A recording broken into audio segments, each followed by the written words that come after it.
Good morning, everyone. Welcome to Catalyst Energies. My name is Dee. Thank you for joining me. I'm so grateful that you're here. Wow. Let's begin, shall we? Welcome, everyone. Welcome back to my subscribers and the regular viewing audience. Thank you for being here, being consistent.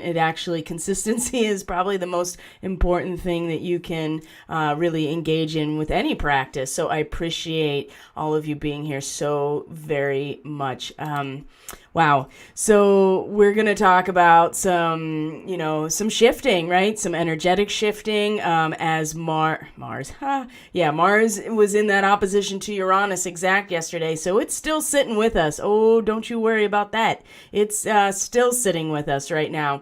And I have a feeling, my own feeling, and I have a feeling that others, and I've already gotten confirmation from messages from people and just kind of watching what's happening here, that it did not go unnoticed with Uranus in an opposition to Mars yesterday, especially because it was that T-square with Saturn. So our moon is still in Taurus today. We're really gearing up for this eclipse now. Really gearing up. So it will begin at 1 a.m. Eastern Standard Time. So that would be 10 p.m.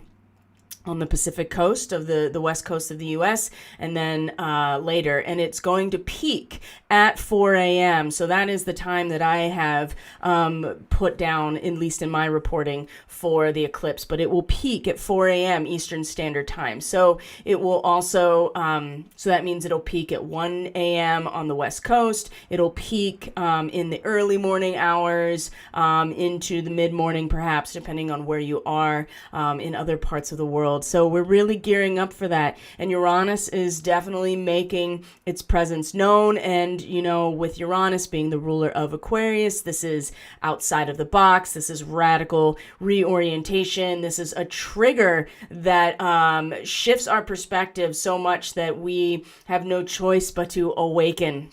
So there's also innovation, there's futuristic tendencies, and Uranus, at least in my own read, of course it is the collective third eye opening, but it also is a stargate of some sort or a wormhole, because time exists. Time and space do not exist once you move past the Capricornian archetype of the third dimension and even third density. So it's interesting that Venus and Uranus are going to be in a trine. We're going to look at all of those cool astrology things, and that's going to really kick off the beginning of the eclipse. And Venus, from what I'm feeling right now and what I am being reported to, or people reporting to me about their own experiences, Venus right now is probably one of our most grounding allies right now. What we can do to get into the body, into our senses, into a sense of what it is that's balanced, what it is that's harmonious, what is valuable to us, right? Venus represents value. So I'm definitely hiding under the hood right now. I'm definitely a hoodie person in general, but I am really feeling kind of like, oh God. And for me, very disrupted sleep.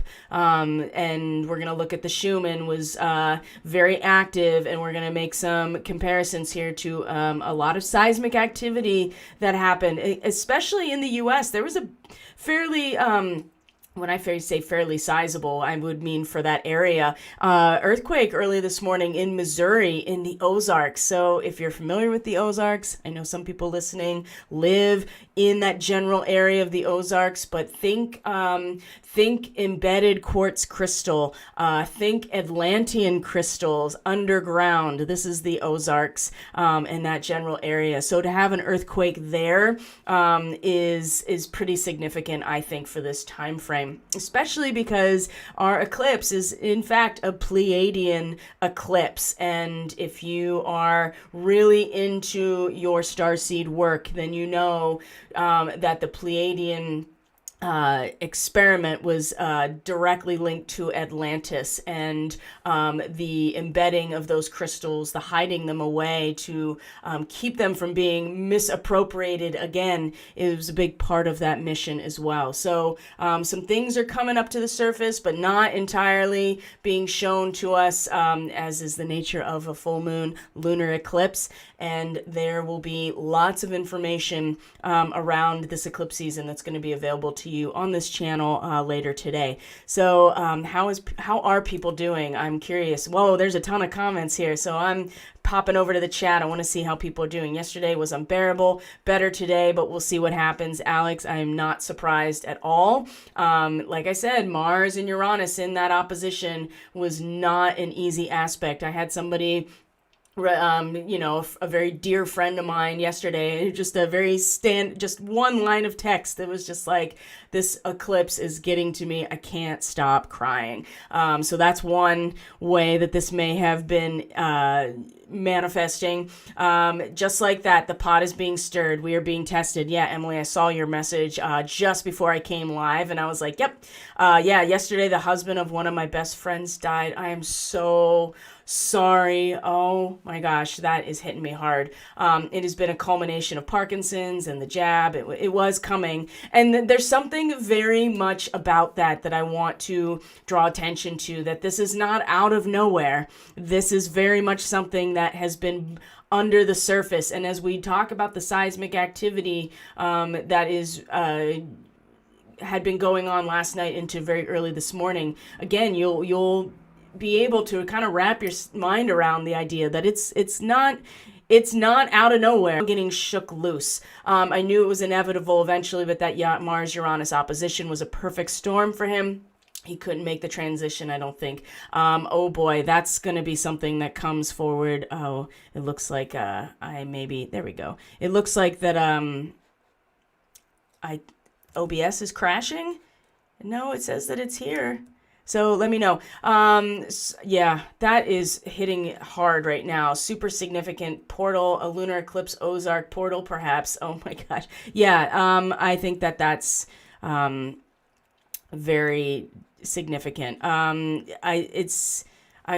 Somebody let me know what's going on here, because YouTube is telling me that there's not enough video to maintain the stream, but I'm getting no insight here from my streaming software, and it seems to be doing just fine. So let me know if there's something going on here. It says YouTube is not receiving enough video to maintain smooth streaming, as such viewers will experience buffering. Okay, so just keep that in mind. Hopefully that's not the case. If it's really a struggle for you, just know that the recording will be available on other platforms right after this, and then we will also too, this will be, I can always put the recording up in replacing the stream itself, because I feel like that's causing some problems here, and I really don't want to. It hung up in suspension for a while and came back. It's good now, timed out for a second. Thank you guys. I really appreciate that. It really helps me to dial it in right now. So, oh man. Yeah, I got some really strong, very uncomfortable visions in my dreams last night, things that I don't want to necessarily have to look at. And we know this has been coming. If you've been really paying attention to that space, you'll know that things were starting to bubble to the surface. So I am so sorry for people's loss, and I'm feeling that so strongly right now.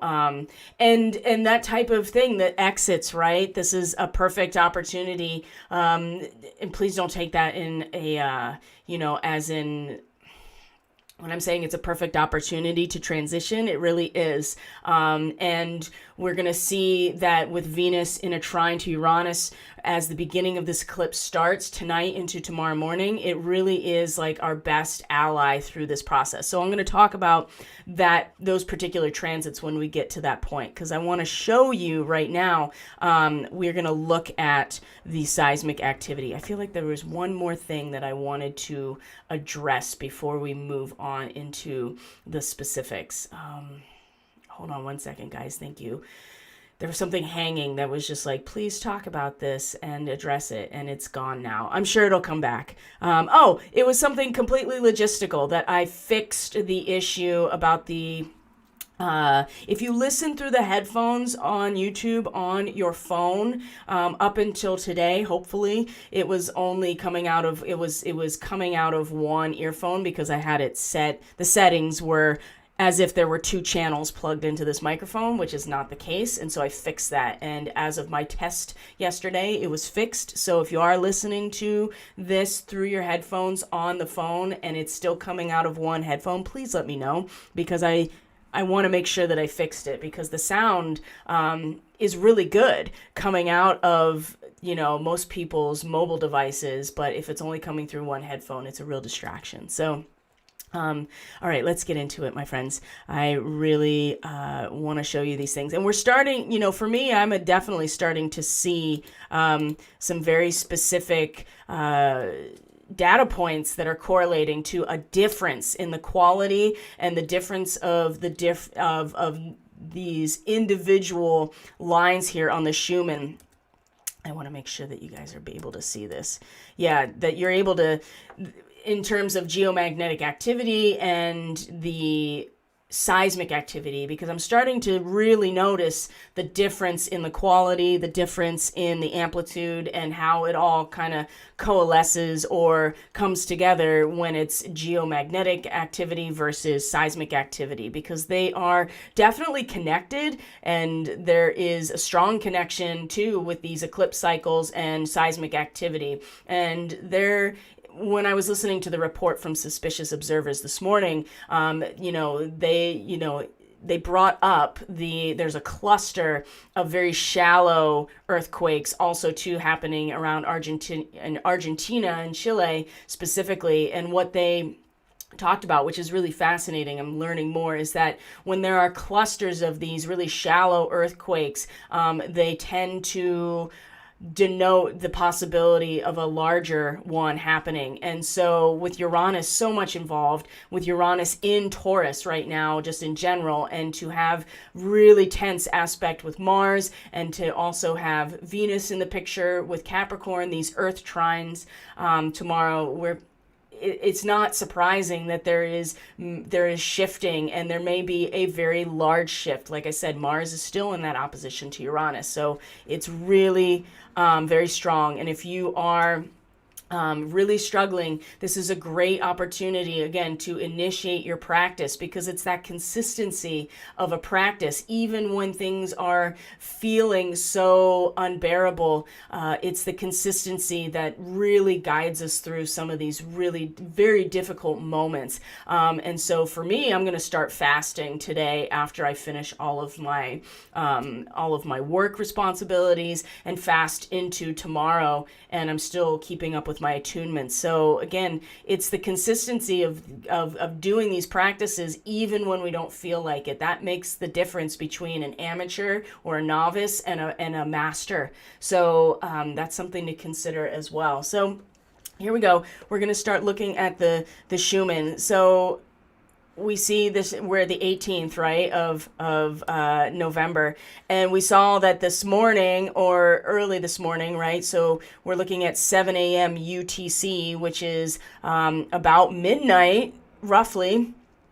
We see that there's a first real spike in amplitude, and there was another one that happened very early this morning. So you're looking between around 12 p.m. UTC, Universal Time. So that also represents, about 7 a.m. There was another big one. So we see that it's been really calm, except for these consistent kind of blips down here, which is giving me the sense of an actual heartbeat in some ways. And then these have been really mellow, and there will be more solar weather coming our way, and we're still in a coronal hole stream, so we know that the solar wind, the speed is still very high, the temperature is still very high, and there is still disruption in the geomagnetics, but the field of the planet really has stabilized a lot of that. So now what we're seeing is the response to not only seismic activity, but at this point we are really inseparable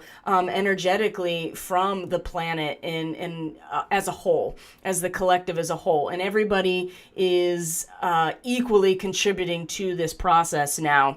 Whereas for a long time, a lot of starseeds and wanderers and light workers and masters, very masterful people on their spiritual path were really kind of holding it down for the planet.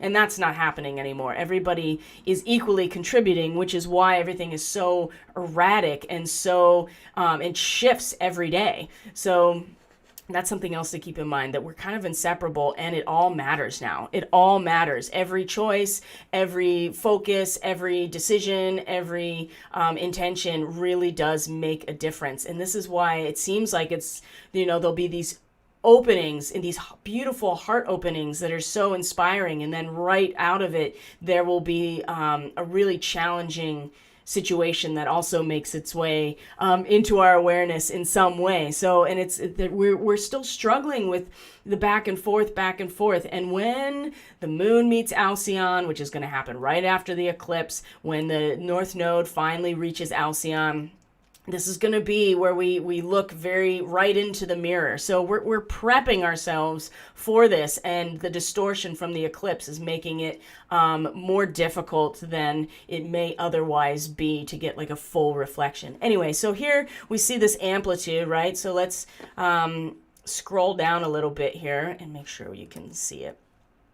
Yeah, you can scroll down just a little bit, and we see not only is the amplitude increased, but you can see this divergence right here between the top line and the red line. And so I'm starting to see a pattern in particular with the red aspect, especially with the quality and the frequency, that seems to be more aligned or more reactive to the seismic activity versus the geomagnetic solar activity. So I'm going to have to do more research to see that, but that's what's starting to come into my awareness, that when we see this big drop in the red aspect when it comes to the quality and the actual frequency, we're seeing changes in the seismic activity as opposed to the field responding to the solar activity. So we do see right before this happens, like about 1 a.m. Universal Time, which is going to be about 8 p.m. Eastern Standard Time, roughly, we see a divergence. So we see the quality here start to rise. We see a really strong dip here. And then also, too, this is in concurrence with this. It's also rising to meet, in some ways, literally to meet this top line. And this is just chilling, right? Again, it's got this same kind of like heartbeat, a regular pattern in some ways. And then we scroll down to the frequency itself, and we see, oh, look at that, 1 a.m. Universal Time, when the quality is starting to change drastically, we see a drop in the frequency and a drop in the pitch, right? A really significant drop. And then another one on the red line that happens roughly about, look at this, about 7 a.m. UTC, which is,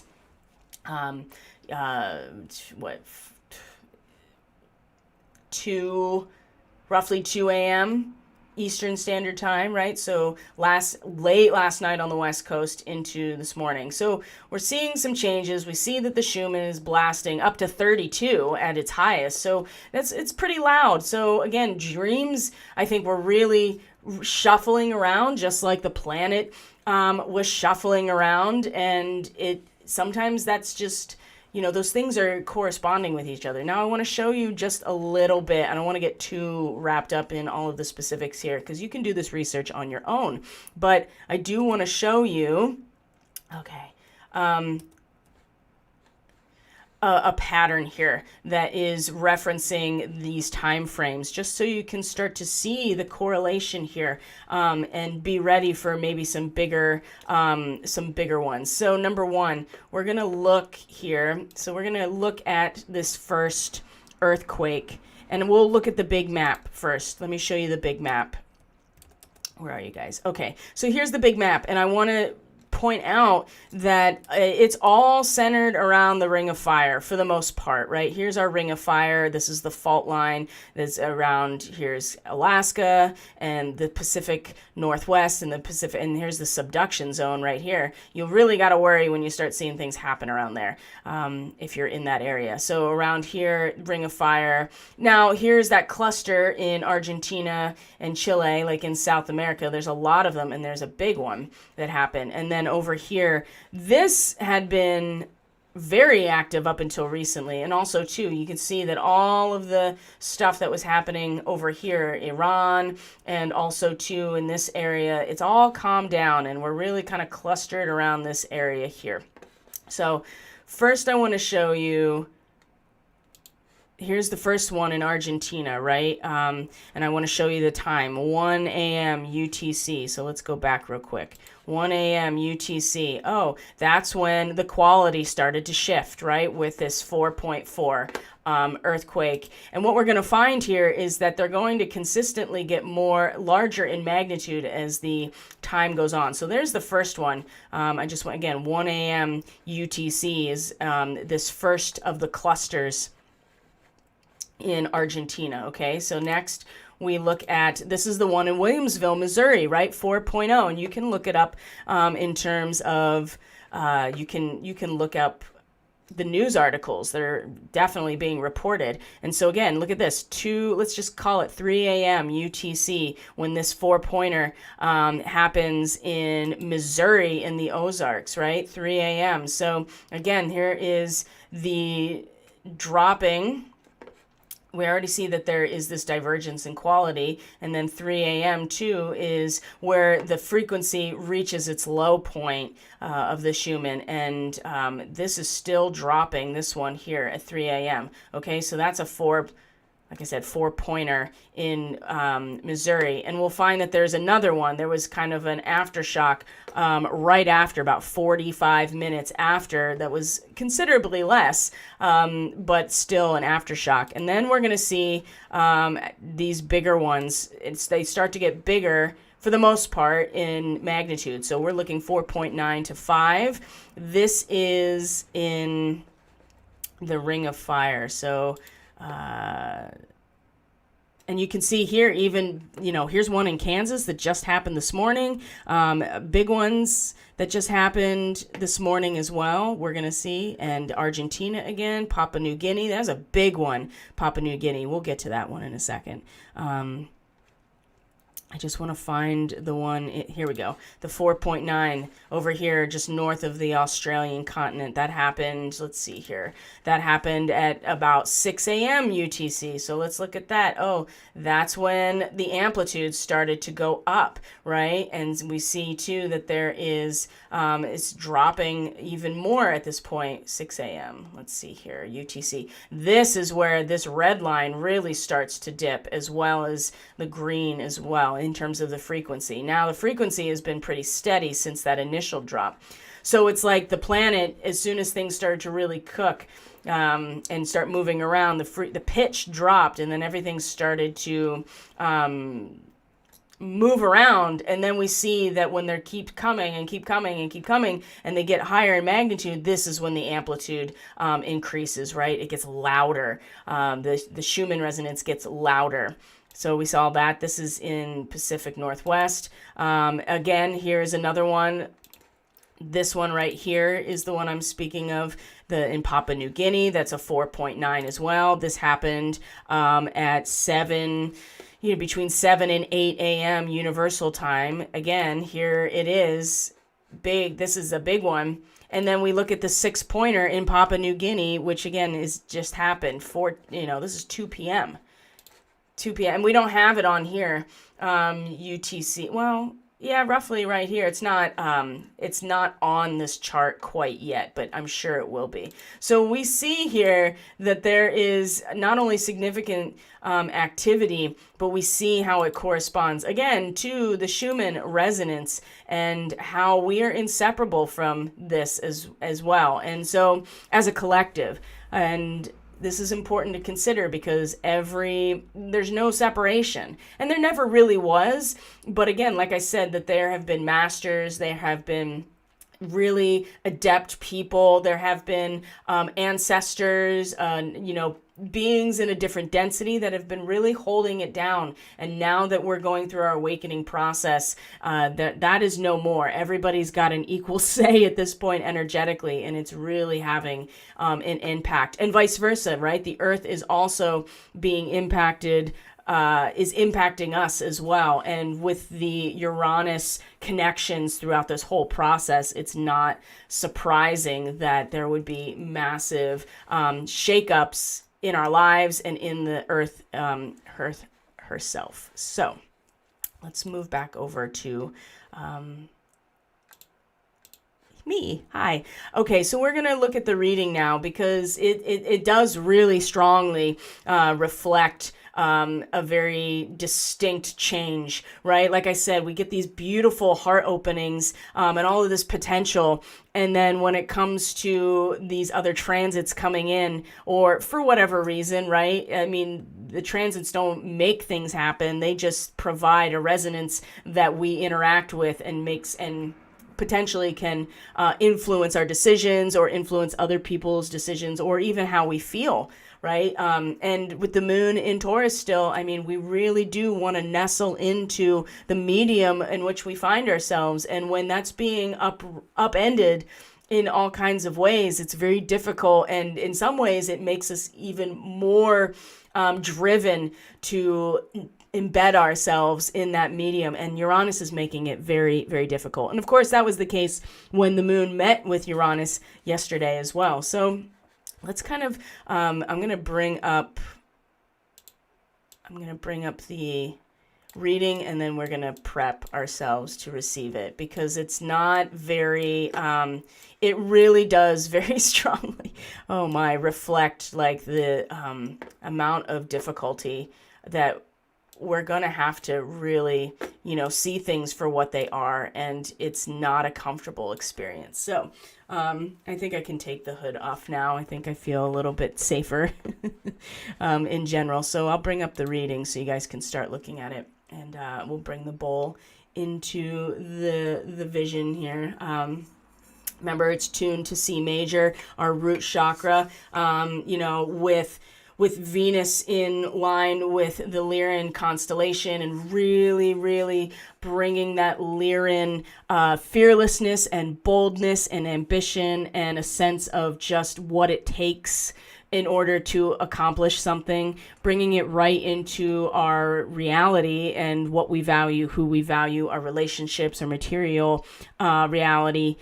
This is, like I said, this is a huge ally right now. And so this bowl is tuned to the root chakra, which is the primary resonance of the Lyrans and the Lyran starseed. So if you know you have Lyran starseed connections, you can really connect to that part of yourself to bring up and into your awareness, so that you can remind yourself that you're perfect. We all are perfectly capable of making our way through this time, even though it may throw us off so much to have Pluto here. And oh boy, Pluto will be part of today's reality as well. So we're going to take our deep diaphragmatic breath in. So kind of get all that stuff out of your system first. Ready? So deep breath in.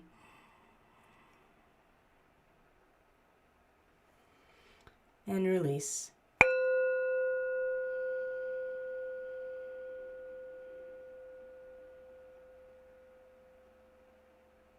Grounding ourselves down, feeling those roots leaving the bottom of our feet and into the earth and the earth grid, and really stabilizing us. Okay, my friends. So let's embark on this new journey here. So we got reversals pretty much all across the board, except for probably the most difficult one of this whole reading, which is the views of the ego down here at our base. That's the only thing that's upright. Everything else is definitely reversed. So here is our passion card, or lust, or strength, depending on what you're looking at, but it is the number 11 in the tarot. It is the strength or passion, and it really is about harnessing and mastering our our Kundalini energy, right? The animal nature within us that is meant to be mastered and utilized and put forward for a very specific purpose. Now, when you know, this card is pretty pretty obvious. She's pushing this throbbing seed up to the surface. There are snakes surrounding it. She's riding a beast. It's very important that it's a she. In the original Rider-Waite deck, you see the woman kind of holding open the mouth of the beast or the lion, and exhibiting strength in her gentle, it's not even gentle, it's more of a confidence. And again, it's about this mastering of our animal nature, because that is really, you know, the Kundalini coiled at the base, and our seed of creative power is very much connected to our anima or our animus, depending on depending on what type of body we find ourselves and what kind of a gender we identify the most with right now. And if you're Pleiadian starseed, then this is variable. This is something that you're able to move back and forth through as situations necessitate, right? That's the benefit of having these open borders energetically as a Pleiadian starseed, is that you kind of push traditional gender norms out the window, because you're able to inhabit the full range of these identities and polarity depending on the needs of the moment. So, but in this reversal, if you really look at this card, you can see that it's almost like she's pushing it down because it's reversed, right? And so there's this sense that as much as we want to push up of this creative, passionate aspect of ourselves, to really master this animal part of ourselves and let the passion fly, with its reversal like this, now it can go a couple different ways. Now feeling dissatisfied, feeling very weak, right? Not plugged into our passion at all, but in fact, we are not plugged into our passion at all, but just feeling a sense of depression. That's a really strong one as well. So Venus in Leo is representing this card, right? And then Venus back in the picture here, and in Leo, as opposed to the princess who was in all the fire signs. This is a very specific solar position for Venus in Leo. So another way we could look at this is keeping our animal outside, tied up to cry instead of letting it in. Again, that's another way that we could conceptualize this, or not mastering our own passions. So either letting it romp around completely unhinged, or also not allowing it to move through us fully. But there's this sense that I'm getting now that whatever way this is being expressed for each person, it is some sort of inversion of this passion, either going out of control as a compensation, or just feeling very weak and depressed and really just not passionate, right? To have that fire almost extinguished in some way. And there is this pushing down of that which normally would be pushed up to the surface and out. And there does seem also a sense that this might not be necessarily a terrible thing, depending on the quality of that passion and where it has previously been expressed and where it's been directed. So it really does depend. But I do get a sense overall of a weakness, a depression, a lack of satisfaction, something inverted, and something very much out of alignment with what is our passion. And it doesn't mean necessarily, it's not necessarily a bad thing either. Like I said, maybe we kind of have to rein some things in. Maybe we have to take that energy and reapply it to our own healing process, which is I would say is one of the most powerful ways to use our own Kundalini, is for our own healing process. and to nourish our own container, to invigorate it in some ways, right? If you've ever practiced Tantra, like real Tantra, not like bullshit, Tantra that's just trying to manipulate and exploit people sexually. If you've practiced real Tantra, then you know that that is a practice that does take your nervous system up, switches it to the next level and to the next level through stimulation of your nervous system. And so you can use that energy to turn it inward and to nourish yourself, nourish your body, to heal. It's very powerful. But at the same time, there feels like a weakness. And maybe if you are trying to express it outward, this is where this lack of satisfaction and even depression comes from. And it's maybe pointing to this, to remember to maybe turn it towards ourselves right now and to put that really potent and powerful energy into something that has to do with our healing process. And when we look at where Venus and Uranus are going to be in a trine as the eclipse kicks off, fire is a very big part of where Venus is going to be. And so I'll share that with you when we get to the actual astrology portion. But coming into the moment, our causal factor, there's some sort of, the passion is not fully ignited nor being expressed. And it may be as the result of many things and being stifled in a lot of ways. But also, too, it could certainly be that it's not being directed where we need it to go, which is really our own healing process. So in the present moment, in the heart of it all, right, in our heart, the Knight of Swords, the storm of the mind, also reversed. So the storm of the mind, this is the fire of the air. The Knight is the fire, the swords are the air, the intellect. This is the storm of the mind. So when this is reversed, there is coldness and ambiguity, right? It puts logic ahead of all other values, right? You can see how the fire may be tampered or tamped down or in some ways not fully expressed in the way that we want. And now that fire that the Knight usually holds within us is now just like a cold logic, right? And it can really degenerate to a very tyrannical and deceitful quality of our own mind. And also, too, when we are getting too lost or lost in too many theoretical variations because it's just this storm of the mind, this is where we tumble down the rabbit hole. And didn't we just talk about this yesterday? Tumbling down the rabbit hole without any means to get ourselves back out of it, and really not having anything behind all of these really dynamic thoughts or logical values or the storm of the mind. If there's no storm necessarily, we may find, or there's no direction for it, we may find ourselves just kind of lost in all of the variations of what could be. And this when there's no passion behind it, or we feel weak or dissatisfied in some way, we get to this point, I feel like that it does breed some coldness and some ambiguity, and we find ourselves just being cold and logical without anything passionate behind it. And I think that there's a couple things that came out yesterday that maybe could really have deflated some people. So one example I can think of is that, the Q shaman, Jake Angeli. I don't know if you're familiar with him or not. He was arrested and finally had his sentencing hearing for his role in January 6th.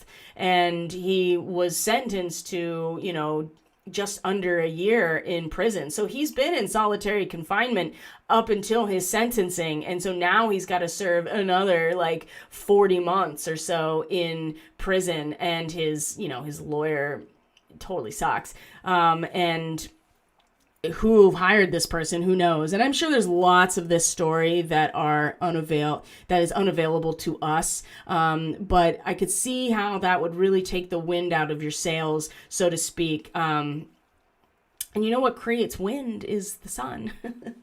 right? That is the Leo. That is the body that rules Leo is the sun, and it's solar activity that creates wind currents and the jet stream. And you take the wind out of your sails when you have to kind of face the reality of a situation, or you come to realize that there is just nothing but this coldness and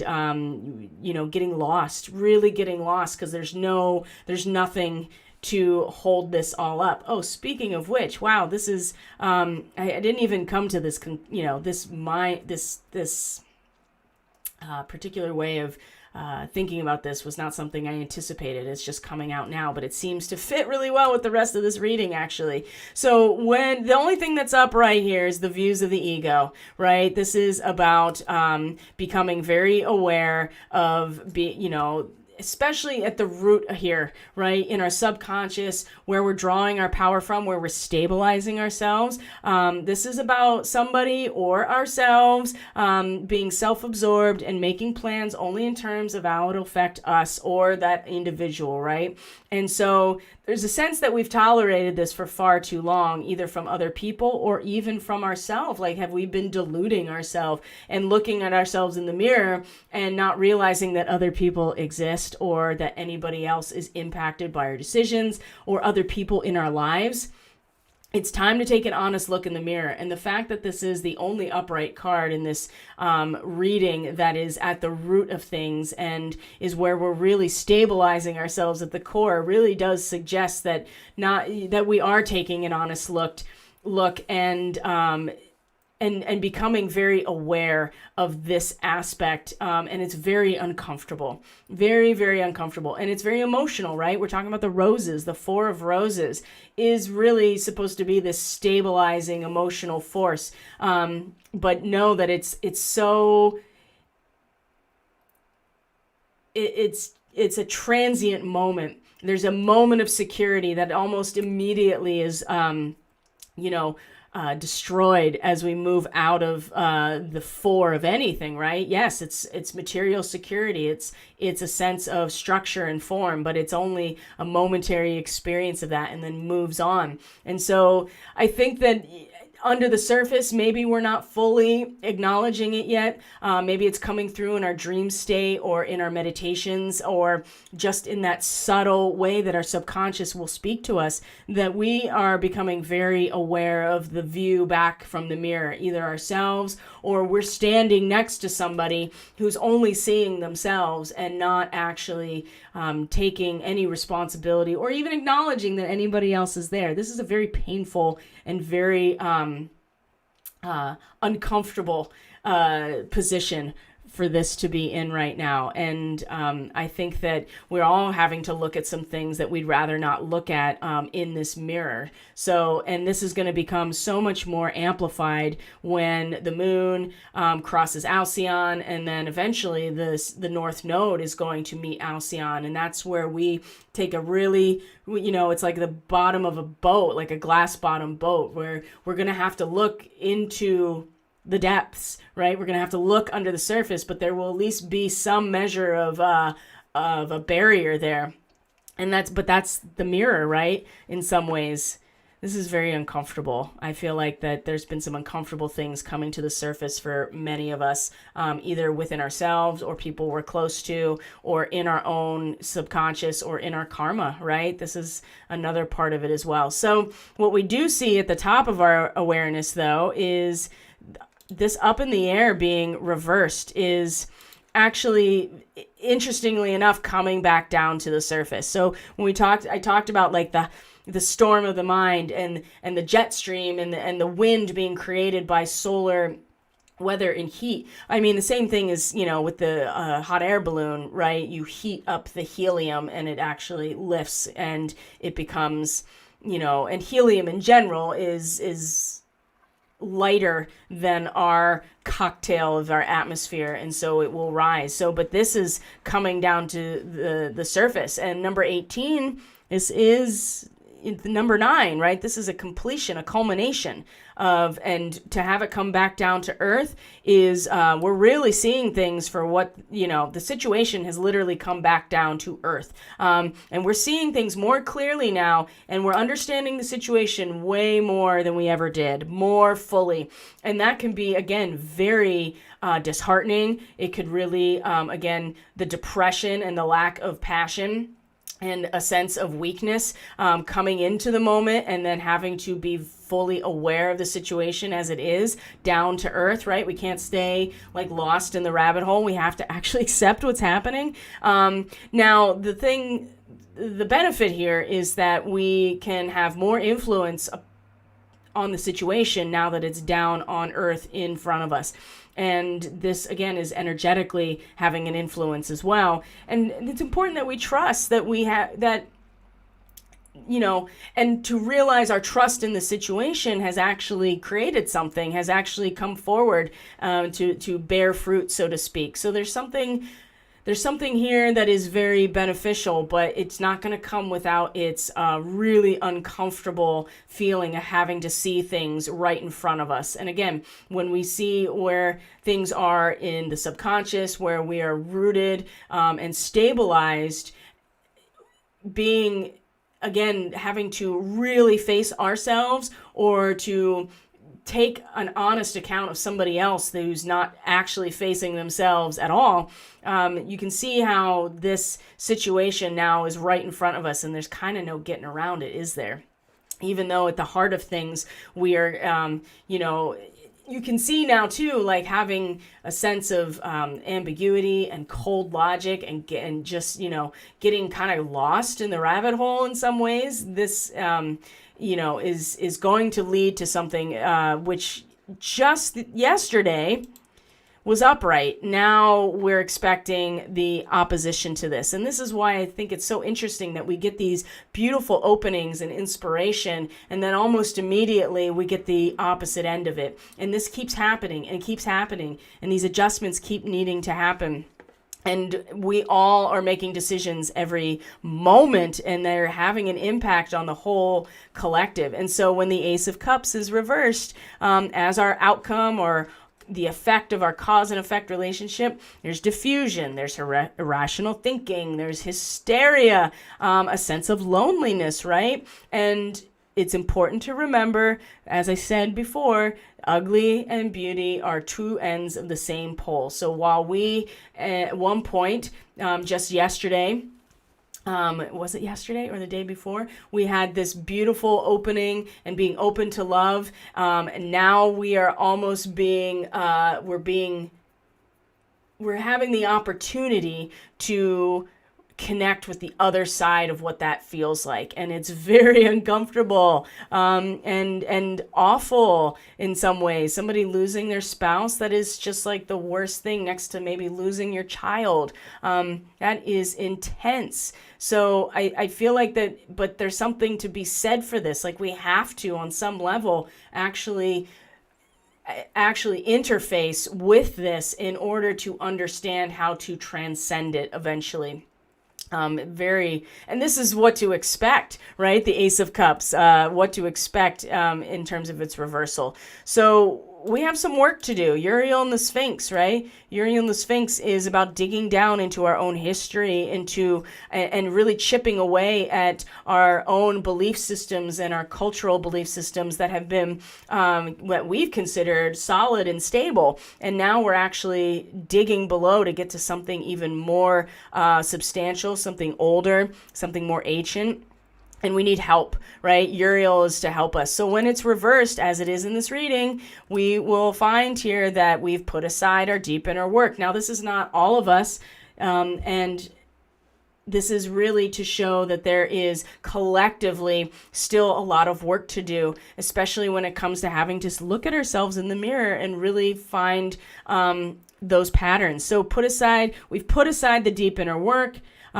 There's a very strong tendency to slip back into emotional behavioral patterns. There's the views of the ego again. And, Chiron is a big part of this right now, because we can't get lost in the wounded healer that keeps pulling us out of our concentrated attention on the full picture of who we can be, right? That's the thing about Aries. It's all of the potential of what we eventually grow into.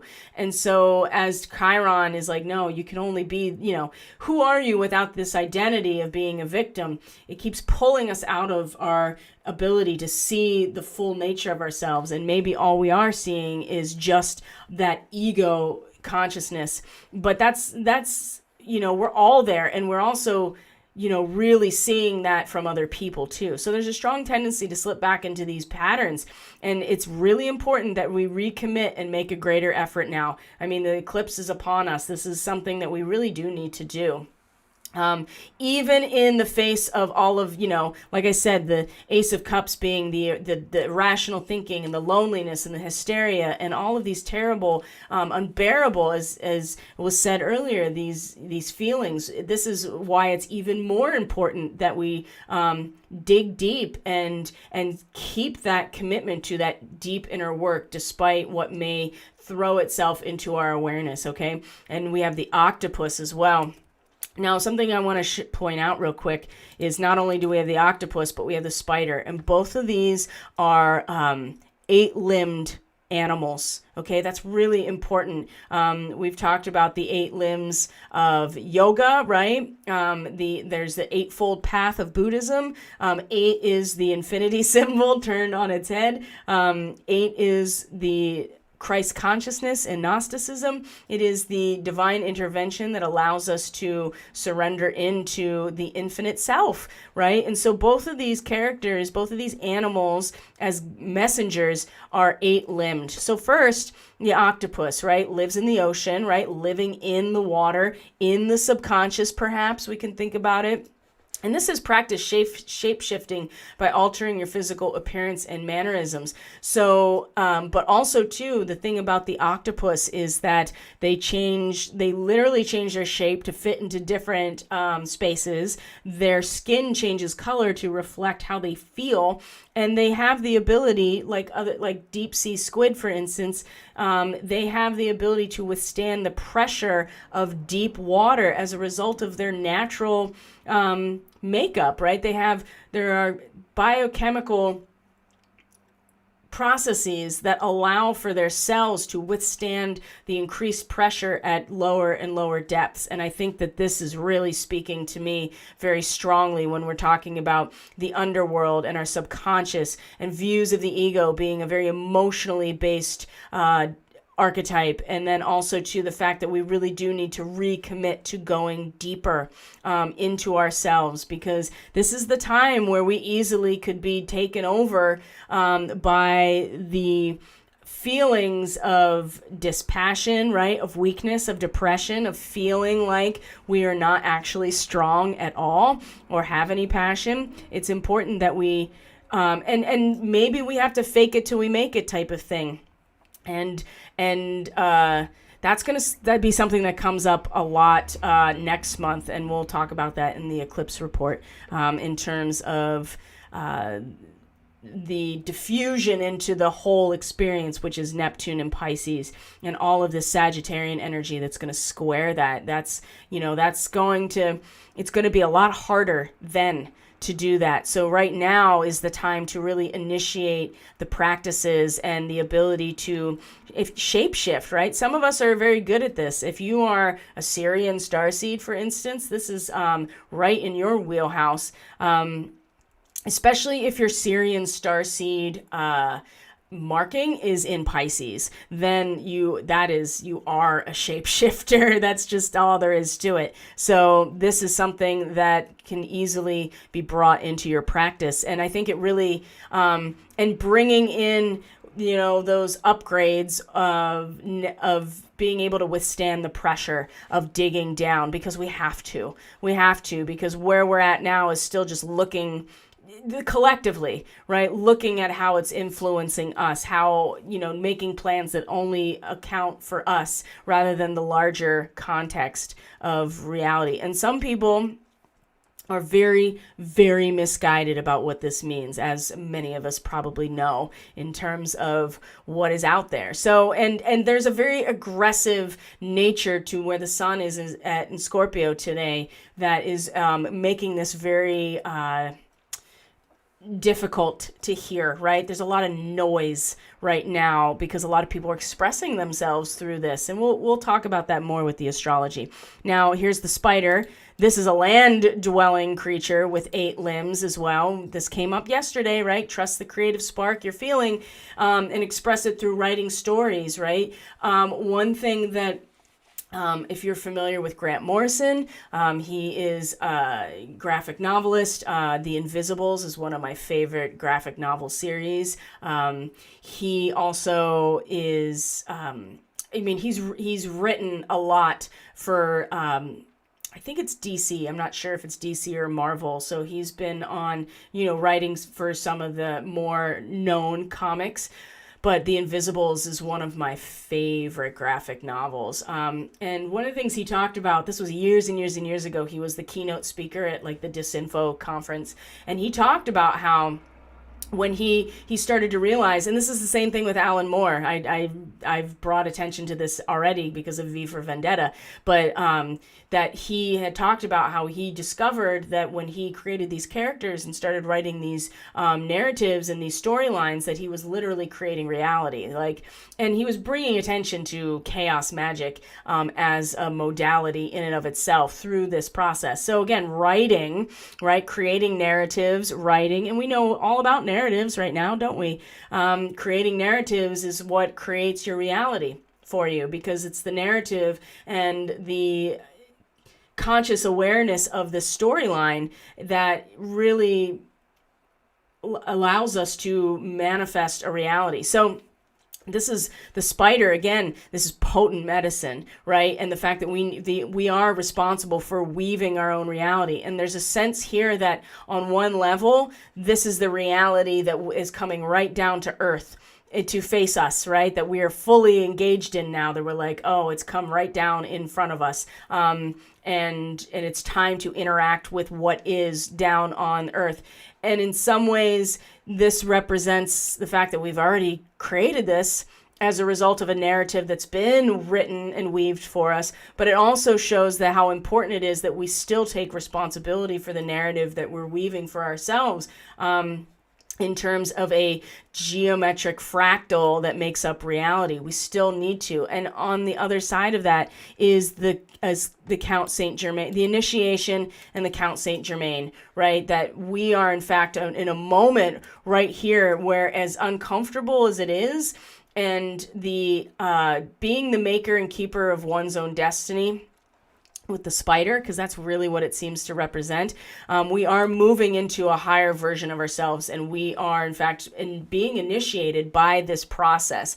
And so, again, as much as, and that's a big part of Uranus, too, is the collective third eye. When we have that radical shift in perspective, it is what allows us to really grow and transform. So part of this, of course, is the loss of lower density relationships, situations, letting some of these aspects go, maybe letting these aspects of ourselves go. That's a big part of it as well.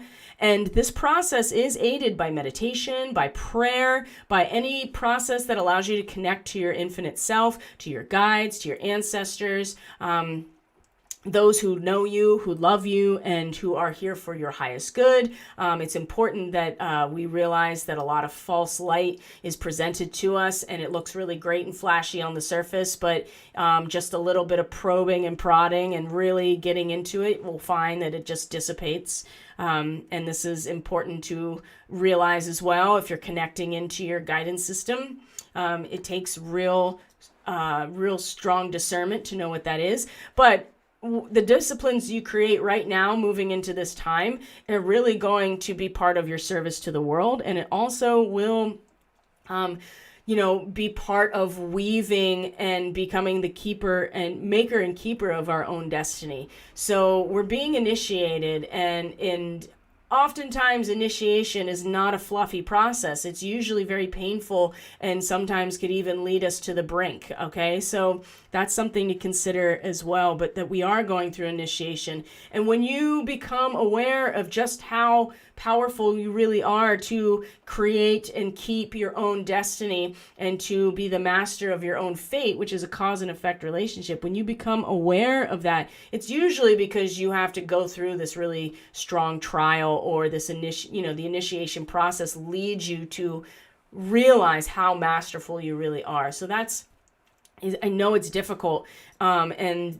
if you're not facing it directly right now, you can be someone that can offer guidance and assurance and even just some compassion to people who are really struggling right now, because it's not an easy time. So we're going to go into the reading now, we are going to go into a different type of reading. We're going to go into the,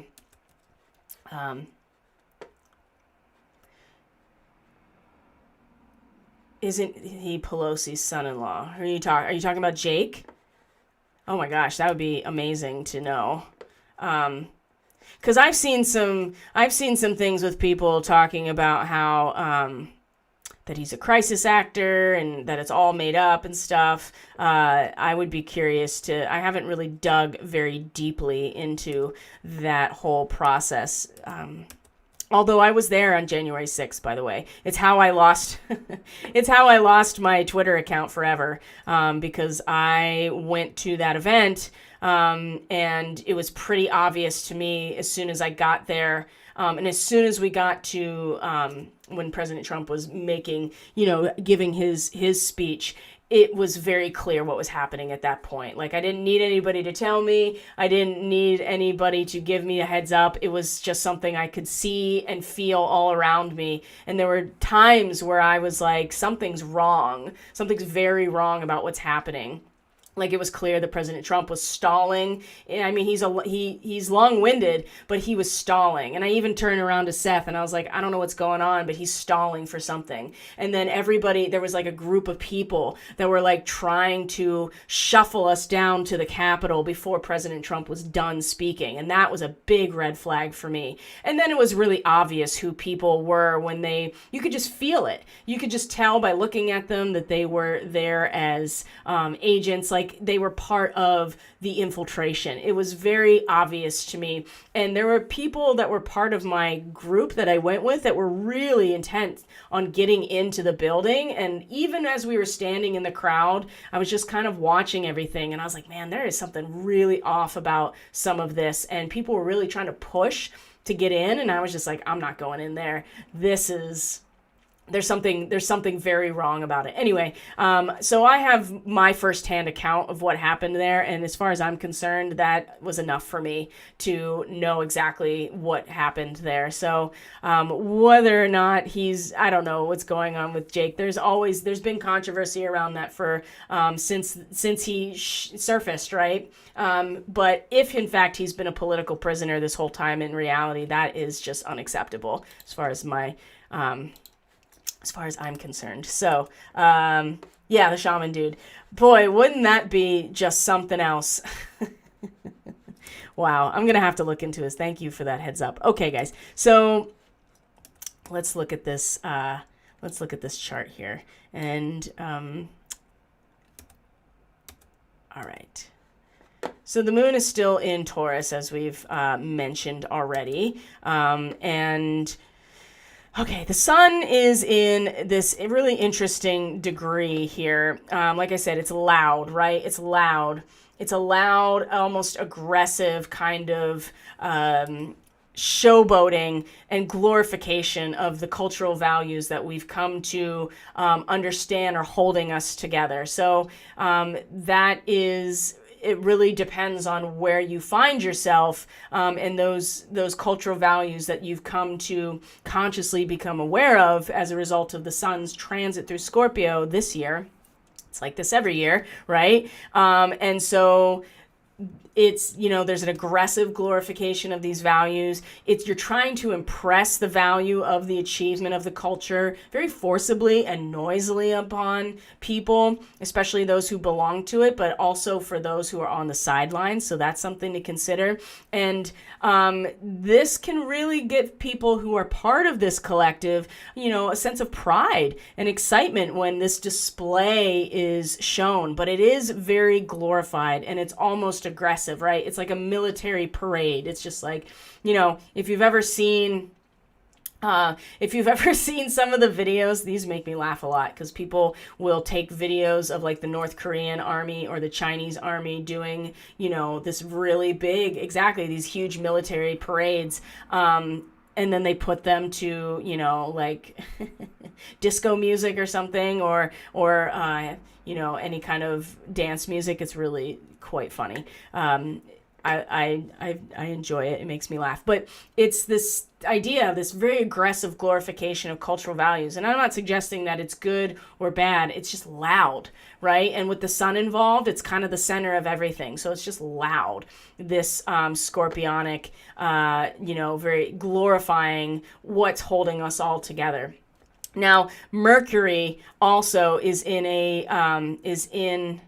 if we look at the current transits, we're going to see right here, Mercury just came back out of a exact trine to Neptune. And again, this is about following our conscience, right? And so Mercury is the mind, and this is our ability to conceptualize things, to express them, to maybe consider them from a mental standpoint. And of course, the trickster is also involved. But this is about standing our ground and obeying our own conscience and resisting or disobeying the orders of an aggressive society that may be very loud right now. And so while that is very loud, whatever it is, this trine to Neptune, because this is the second one, and there'll be another one with Mars, and this will be a big pushback with Mars. Mars will just be like, no, I am not going to follow these orders. In fact, I'm going to actively act against them. Right now, it's just Mercury kind of giving us the awareness in this moment of what are our values? Are we going to obey, even with this really loud glorification of values that maybe we don't want to actually be part of? And so the trine to Neptune in this moment is really, again, providing a base and a really strong foundation for this inner experience that we're all having of just trusting and feeling very much into what is coming, and being Aries, right? And Neptune coming into Aries. And so this spiritual revival, or this transcendental, rebirth in some ways when Neptune comes into Aries. But in the meantime, everything is being diffused within us and dissolved away. And so our only real ability to know what's coming in this moment, at the very least, is our tactile sensation and like hope and trust, and to be able to interface with it in our own way. So it's hard to stand up and say no, especially when everything around you is saying, yes, you should do this. And it's not so much that you're disobeying the orders, that's a big part of it, but it's accepting the consequences of that decision as well. And so with Mercury there, able to move in and out of the space of Scorpio in the 8th house, there's that 8 again, that 8th house, right? The octave, without being lost there or stuck there or identifying itself with that space, we're able to really see in some ways what it is that we're going to have to do to be able to stand up to the consequences of actually pushing back. And this is where I feel like the octopus and the spider really come into our awareness about the work. We still have work we really need to do with ourselves to reinforce ourselves so that we have the capacity to say no and to stand with that decision despite the pushback that is inevitably happening and will continue to happen. And I do feel that this is the reality that's coming down to earth, is that there is, I'm not going to speak it. So it's just, we all know that it's going to come in its own way to our awareness, in some shape or form. It really depends on where this eclipse is happening in your chart, where you find Scorpio in your chart. These are, and you know, all of those different connections that you make when you do a personal reading. So I don't want to necessarily give voice to something that is actually going to be varied in a lot of ways. But what I will say is that it is very loud, right? And the voice and our conscious attention and expression is in this loudness, right? From both sides, from very much both sides or multiple sides. Everybody's kind of very loudly being like, no, this is what holds us all together. No, this is what holds us all together. And so this trine with Mercury and Neptune is really important in this moment to give us a sense of like a direct infusion into our mental awareness of and a sense of trust that if we stick to our own conscience, that even if we have to face the consequences of that, it's still taking us exactly where we feel we are going, right? The best and highest version of all of this is new earth, right? And a spiritual revival. I mean, Neptune coming into Aries definitely feels kind of like that. And that's been talked about in a lot of different ways, about how the spiritual and religion, especially spiritual revival, is really on the menu here for especially the United States, but I would say the whole world. So let's see here. Venus, Black Moon Lilith, dear Lord. Okay, let's go to that because I want to show you that real quick. Black Moon Lilith, okay, I want to show you the connections that Lilith is making. Number one, Lilith is in conjunction with Aldebaran, which is related to Archangel Michael. So there's this battle mode that we're feeling in a part of ourselves that we often don't even acknowledge exists, but is very much motivating a lot of our actions. Self-preservation and a sense of being heard and almost a demand to be heard and to be acknowledged and protection.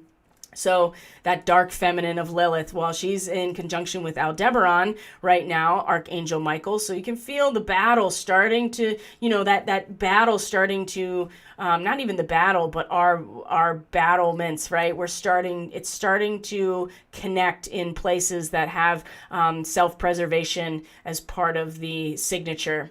Right. And so not only is Black Moon Lilith in conjunction with Aldebaran, but you're going to see that it's now it's just crossed a sextile with Chiron. It's in a square to Pallas Athena right now.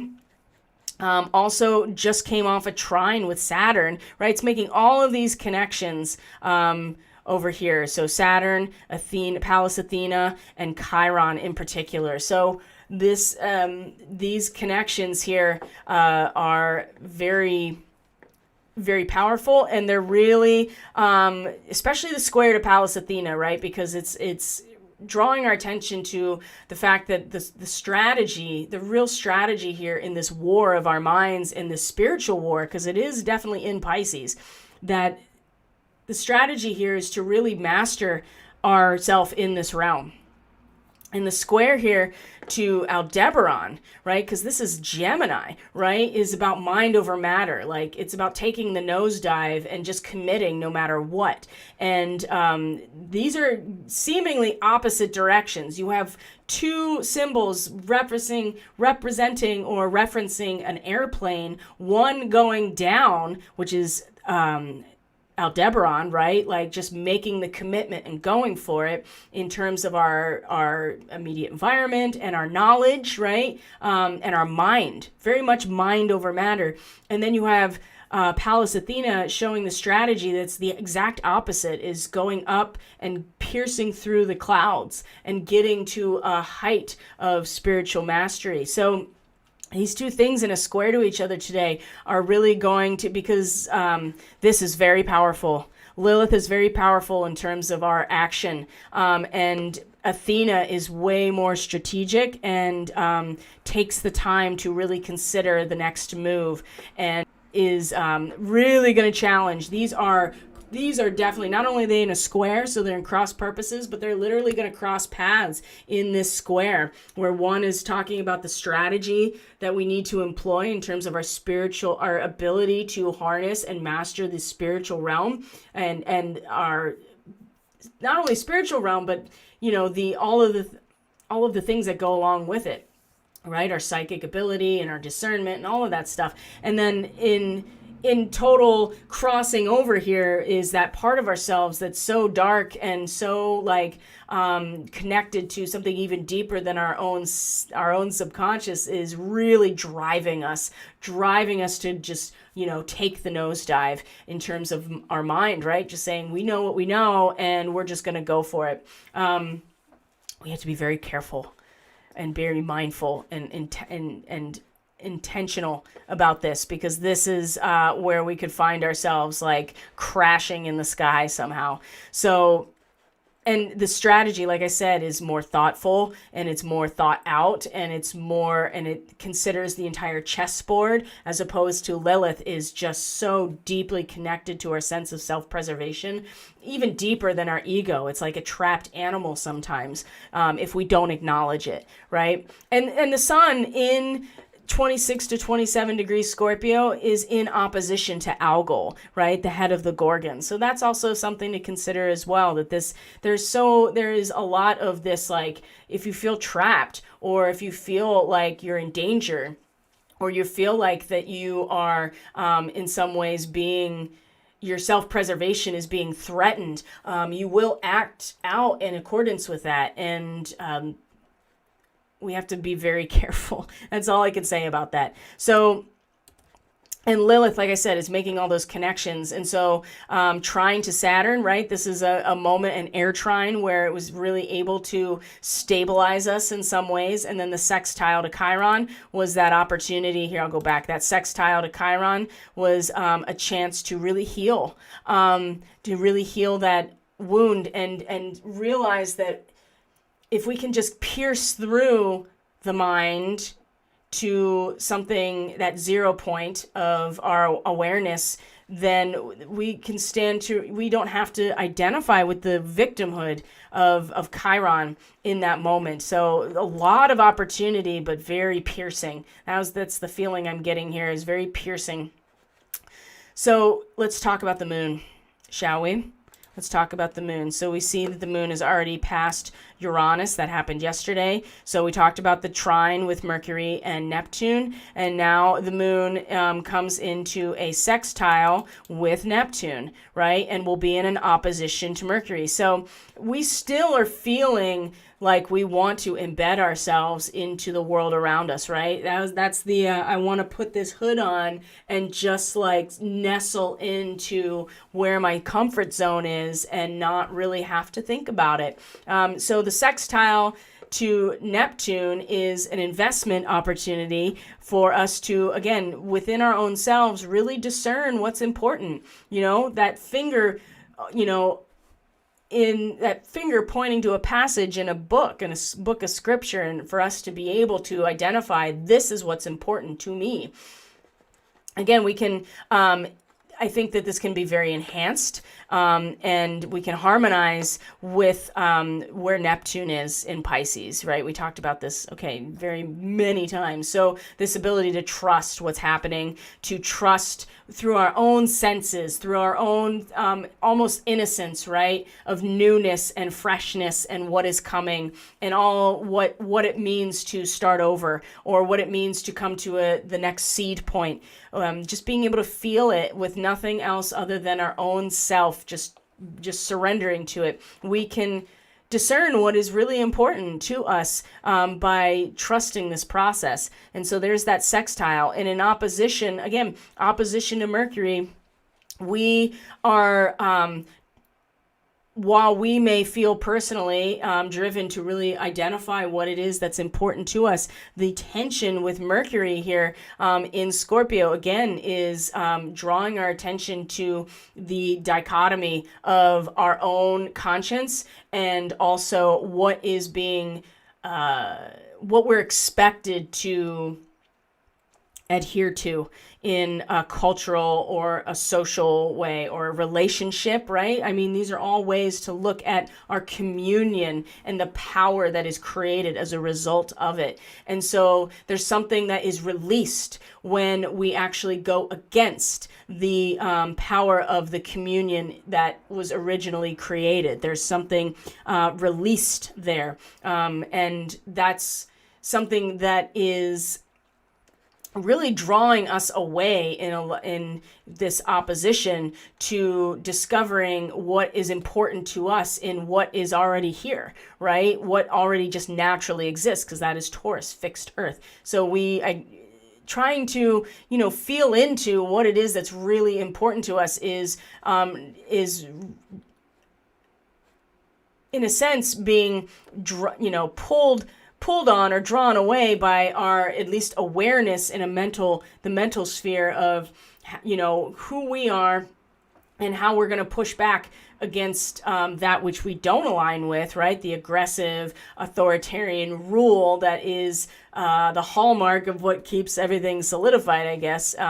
It is just going to get more so when the moon comes into the opposition to the sun, which is the full moon lunar eclipse. So, and it's going to really culminate there.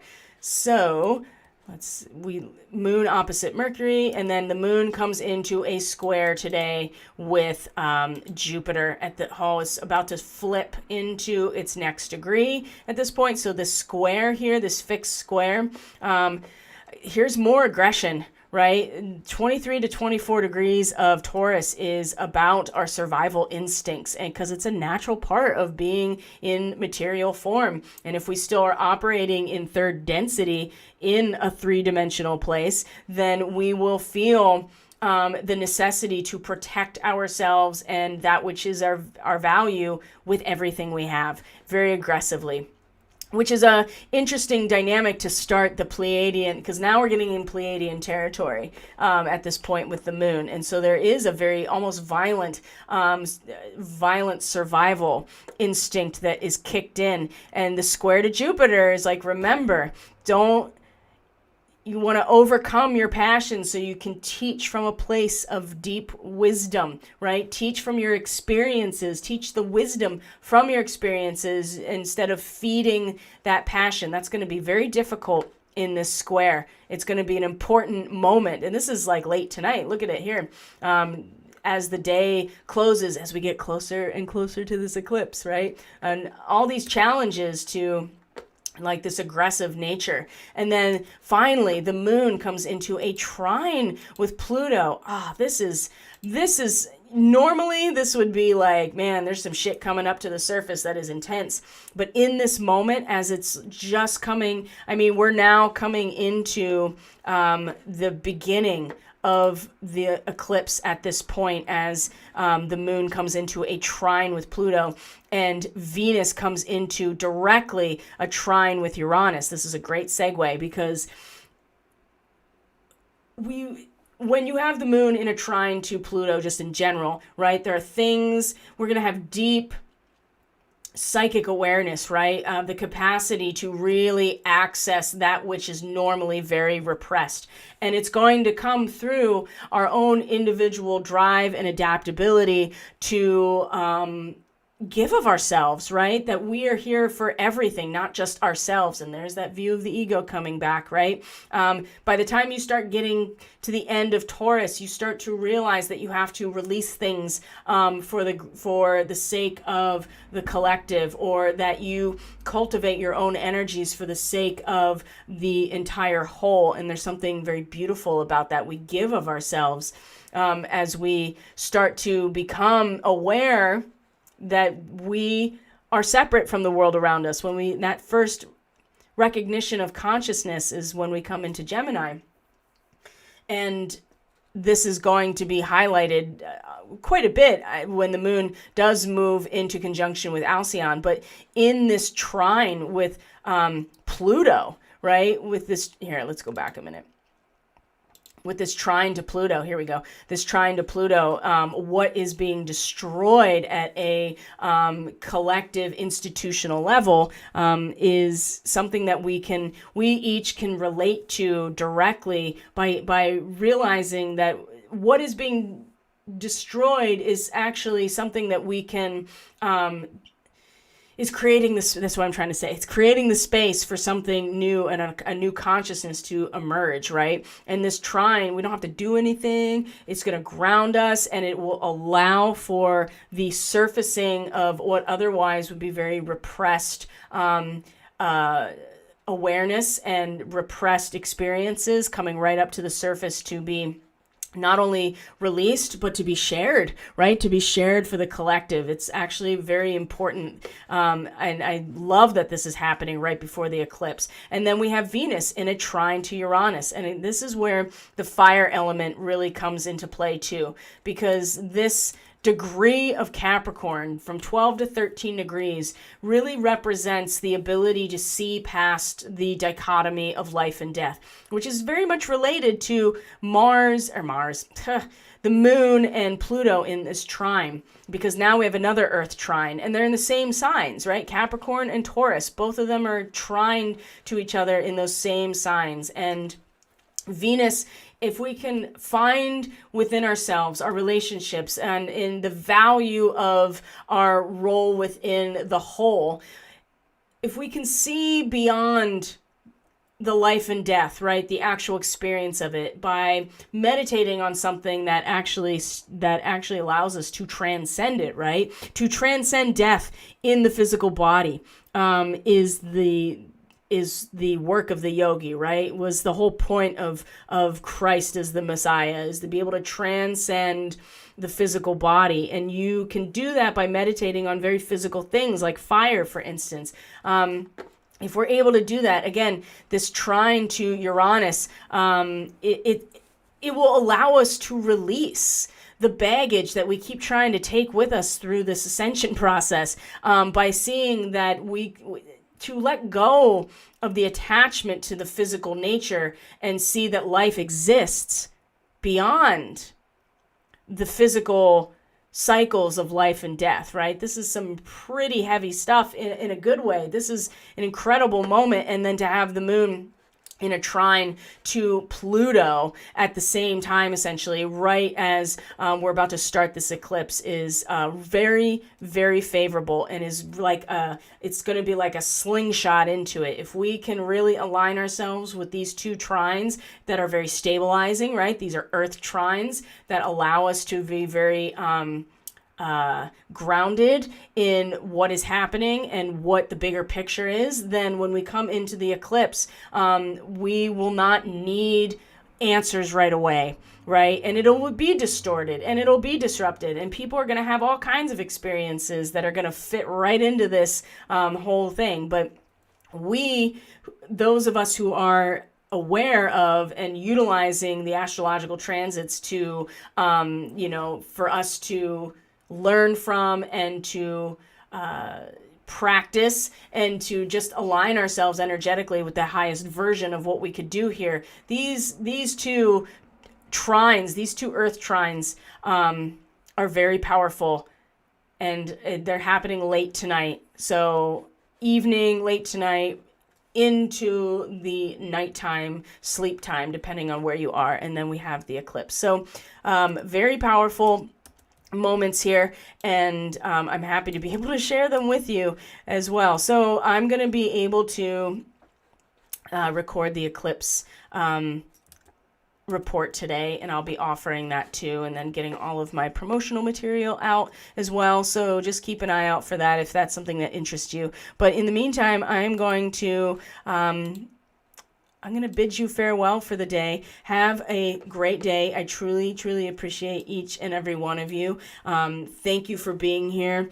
And I love you. Take care of yourselves, please. Do what you need to do to find a sense of balance and peace of mind, and not to be afraid necessarily of what's coming forward to be seen and released, because even with the full moon eclipse, I mean, it's still a full moon. It's just that it may not be exactly what you think in terms of release. And so there's some patience that can be that we can utilize. And I think that also too, with those two earth trines right before the eclipse starts, you're going to find that something, some very deep impressions are going to make themselves more known to you, and we're going to have the opportunity to very strongly connect to some patterns here that we can release within ourselves, that's in full alignment with what is being released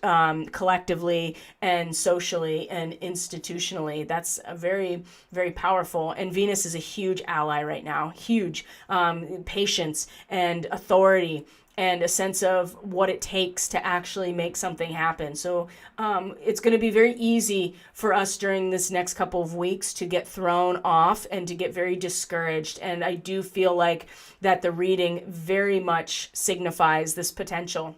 So now that we know that, we can be ready to interface with it as best as we can, right? It's not going to be perfect, but at least we can be aware of it. So take care of yourselves, guys. You're doing great. We're all doing the best that we can, and that's something to realize about other people too, and to do your best to minimize the noise if it's not helping you at all. And this is why those practices are really, really important right now. So take care of yourselves, as I said like a billion times, because it's really important. And we'll be together for some astrology tomorrow, and I'll be releasing the eclipse report today, at some point today. So love you guys.